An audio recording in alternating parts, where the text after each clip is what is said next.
Hello, I am Robert Dilts. I'm a co-author with Tim Halbum and Susie Smith of the book Beliefs, Pathways to Health and Well-Being, which is published by Crown House Publishers. And I just wanted to say a few words about this book.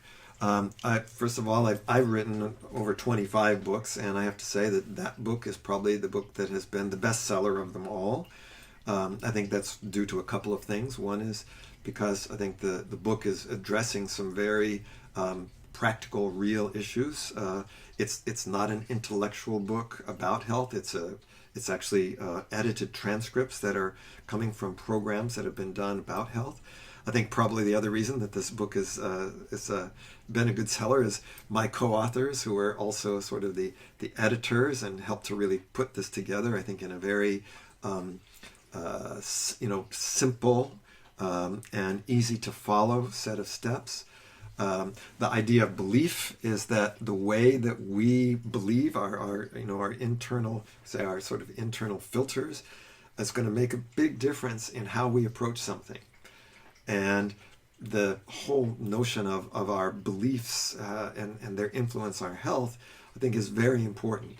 We all know that there are physical influences, but in terms of our being able to be proactive about how to manage our health, how to go about being able to work with symptoms, any type of symptom, is actually very important. So we're looking at the influence of belief, what a belief is. There's a series of exercises of how you can define those beliefs, work with those beliefs, and we would say sort of transform some of the limiting beliefs that we might have relating to our health and well-being into empowering beliefs. Again, this is a book that is very much taken from live interactions. There are a lot of demonstrations that you can go through.